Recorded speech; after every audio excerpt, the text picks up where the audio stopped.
child's just been diagnosed with an extremely rare brain cancer. There are only a few doctors in the world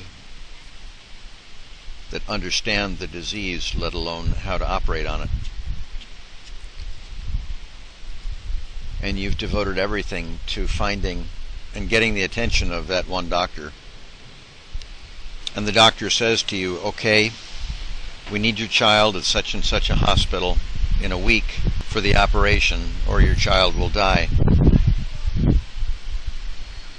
Do you argue? Do you ask if you can have 2 weeks, 3 weeks? Why exactly a week, doctor? Why isn't it 6 days? Why isn't it 7 days? Why isn't it 8 days? You don't have those conversations, do you? It's your child. You've gotten the world's greatest expert, and you rightly determine it's time for you to implement, not ask more questions. Well, our next 200 billion children are facing ecocide, certain ecocide. There are more than a few. There are close to 3,500 doctors of climate science. But the Einstein of those, the acknowledged world leader, is James Hansen. And if you were to study his writings, which are available at his Columbia University website, you might have to study a long time, as I have, to get to the bottom line. It's taken me a long, long time. But if you did the same as I, with the same mindset, these are your children, the next 200 billion, this is clearly the world-leading authority with whom 98% of the other 3,500 doctors agree. This is what he has to say.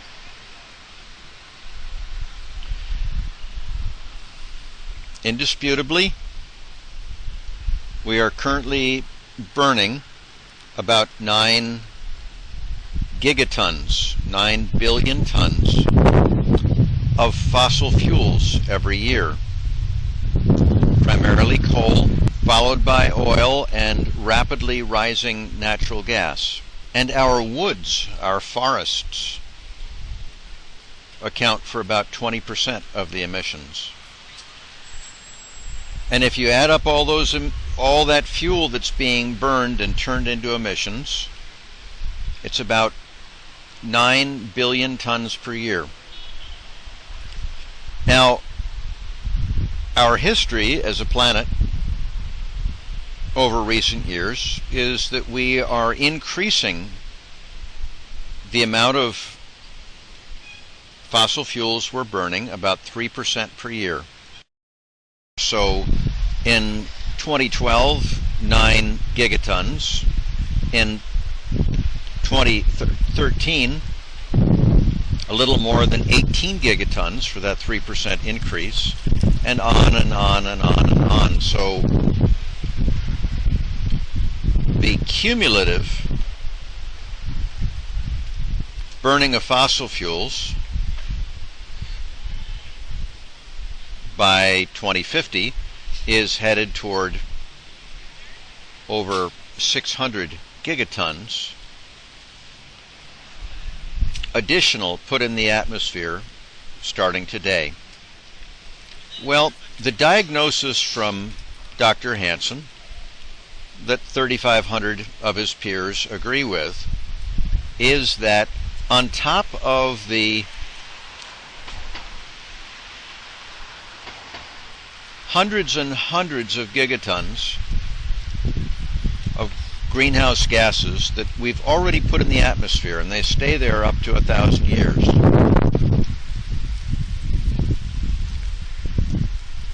If we put more than 128 gigatons into the atmosphere,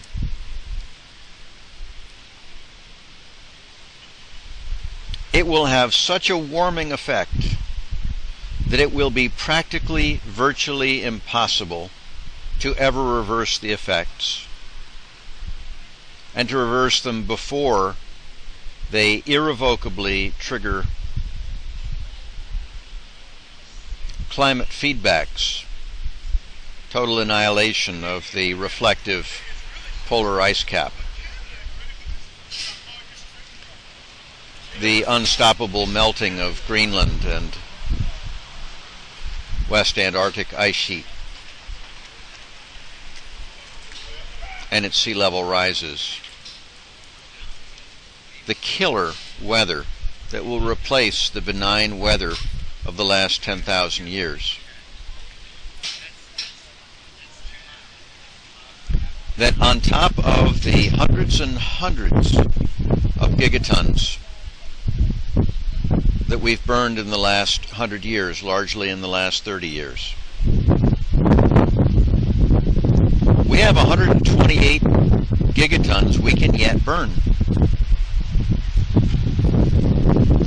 Now, Plan A, world economies as usual, world governmental plans as usual. We're on a 3% per year increase. And we will have burned that maximum total allowance of 128 gigatons by the year 2023. 11 years from now.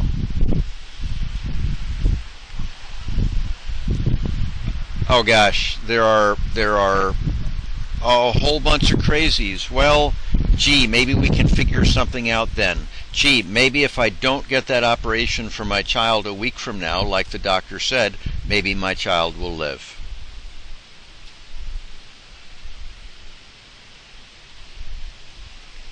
That's not who I am, and if that's who you are, then you might want to listen a little bit longer. This array of green bars is adhering to what Dr. Hansen says we need to do, which is to reduce our rate of burning fossil fuels 6% per year. So instead of 9 gigatons in 2013, we need to burn only 94% of 9 gigatons, a little bit less than 9 gigatons, and 94% of that figure the following year. If we do so, then rather than hitting the maximum future allowance of more fossil fuels burned of 128 gigatons in 2023, we stretch that deadline all the way out to 2050. What is required, or one of the ways and the most likely way of achieving that, is to end the use of our coal-fired power plants. First in the United States, for reasons that won't be discussed here, other than we're the largest offender in terms of emissions, and we're the most likely to start the process, and we're the most likely to influence the rest of the world to follow us. If we were to close our 600 coal-fired power plants in the next 10 years, as we are morally bound to do to our children and to the rest of the world, then this 6% per year reduction of global emissions would pretty well have been achieved. Dr. Hansen and those working with him have projected that if we do that part, then China and India are going to follow with some heavy-handed encouragement from us, trade sanctions, whatever, but they'll follow because they're more in the crosshairs of environmental ecocide than we are. So the continuation away from business as usual, the continued decrease at 6% per year, is largely through the phase out of coal-fired power plants in the rest of the world by roughly the 2032 time frame. The driving mechanism to achieve this is secondarily regulation. It's primarily doing what we've already done with restaurants, hospitals, nuclear plants. We've told them, you have waste from your operations, as in waste that needs to be disposed of. In the case of hospitals, toxic waste, nuclear power plants, nuclear waste. You can't dump that in my yard. You can't dump that in my ocean. You can't dump that in my parks. I'm not going to tell you have to cease your operations, but you have to pay the costs of dealing with your waste. So the sane driving mechanism, and the only mechanism available for driving us from this 3% per year increase to 6% per year decrease, is saying the same thing to the fossil fuel industry.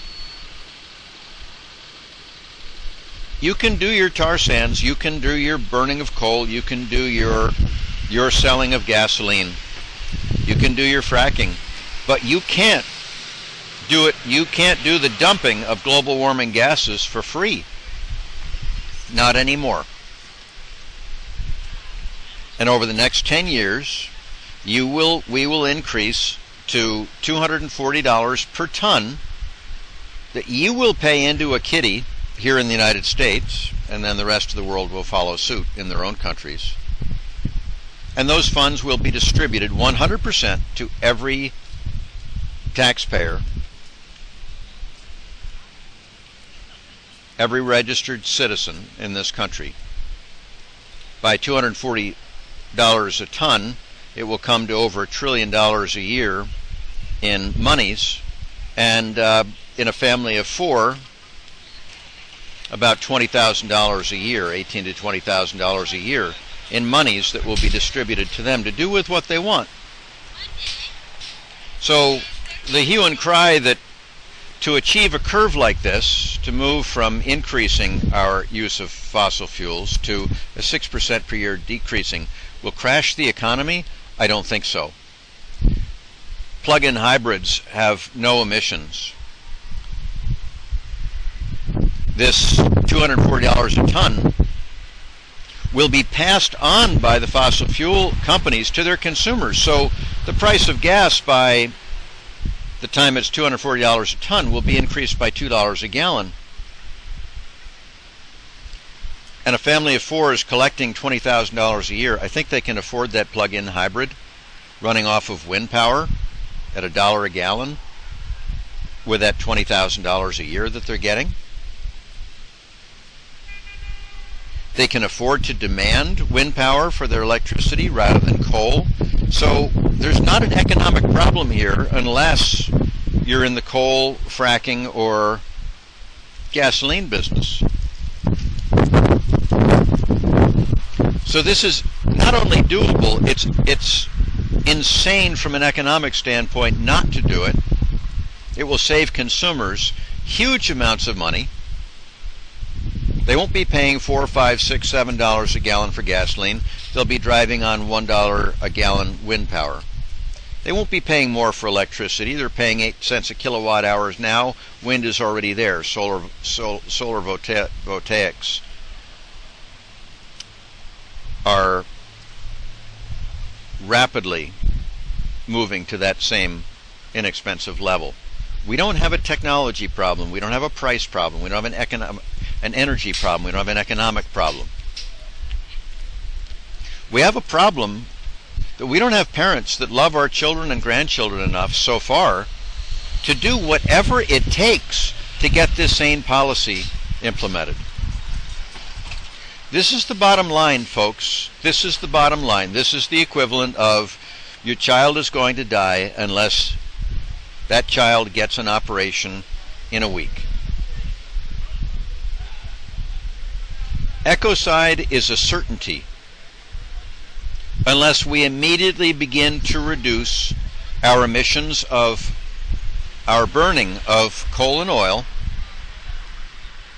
our forests, and our natural gas at a rate of 6% per year, which is entirely manageable starting in 2012. If we don't, and if we wait,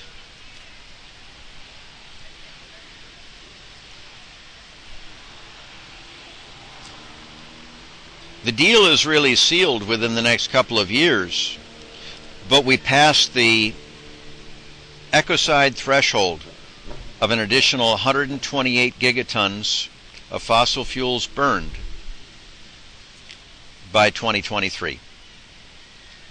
If, as appears entirely unlikely, people stand up at a fraction of the risk of 100,000 people in Tahrir Square in Egypt 2 years ago, or the women's suffragists, or the civil rights workers, a fraction of the risk,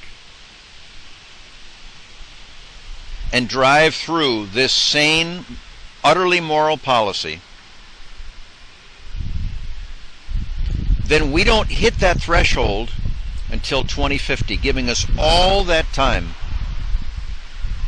to more and more implement the future technology, which is not fossil fuel, but which is green technology, and first of all, efficiency. In roughly this time frame, although it can happen anywhere in here, we begin the process of naturally drawing down from the 425 parts per million of global warming gases by the planting of billions of trees around the world and through soil management. And shockingly, our soil sequesters, captures huge amounts of carbon that otherwise would drive this figure further up.